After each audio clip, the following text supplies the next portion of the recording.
Conspiracy theory time.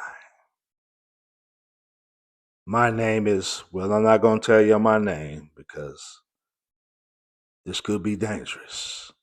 I'm in an undisclosed location, scared for my life. But I'm going to do this anyway. I'm going to be brave. I'm going to be strong. And I'm going to give y'all my conspiracy theory on Dr. Tony Evans and his return to ministry.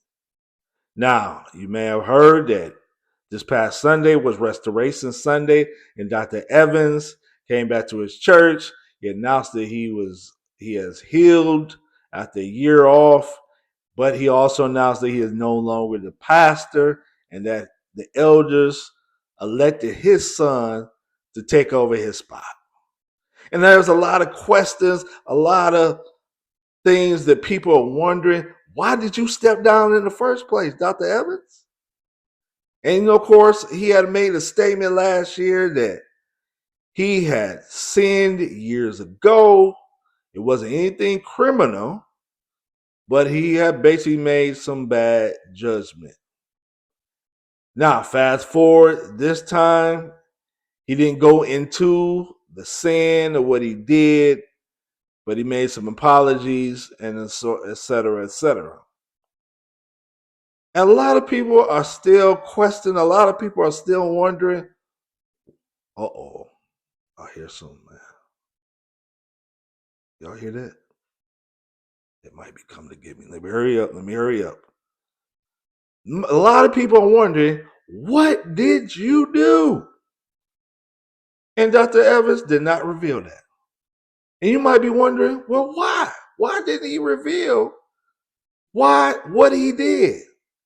And my conspiracy theory is this. He's being strategic.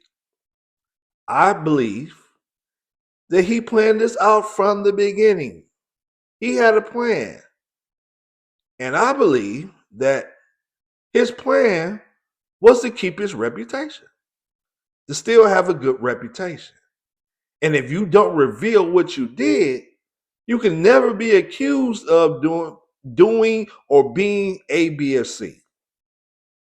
I'll give you a prime example. I know of a pastor who had anger issues.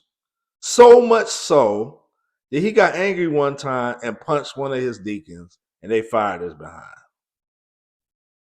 When he preached at his next church, I heard him preach. He's a very passionate preacher. He also cussed while he preached.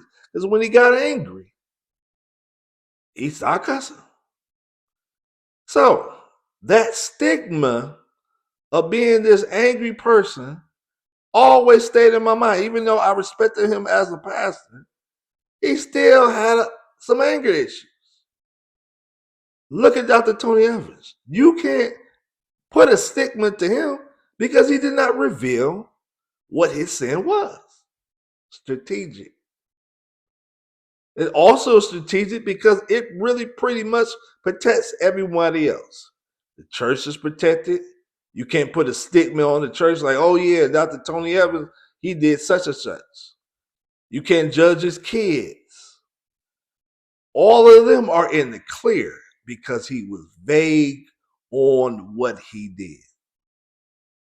So that's my conspiracy theory on that. I think he's being strategic. And if you look, he still is able to do ministry. If you go to Tony Evans, I think it's .org or something like that, he still has his books. He still has his radio broadcast. He's still going to preach.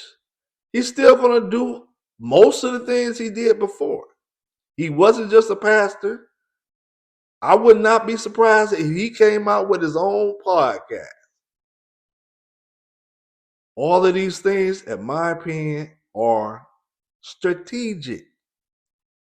Now, are there consequences to his sin? Of course. The man built from 10 people to thousands of people in the church. And if you look on the website, he's not on there. They don't mention him as the founding pastor or anything. There's consequences. I'm sure there are broken relationships. I remember Kurt Franklin, he was going through. And if you know Kurt Franklin, Tony Evans was very influential in his life, a mentor. So these things, even though he's still able to do his ministry stuff like that, it's still consequences to his sin, and that's something he's gonna have to live with for the rest of his life. But that vagueness of why he didn't mention his sin, I believe he did it to maintain his reputation and protect other people as well. So that's my conspiracy theory. This is Proceed with Caution Blog. Skip Bayless sucks, and I'm out.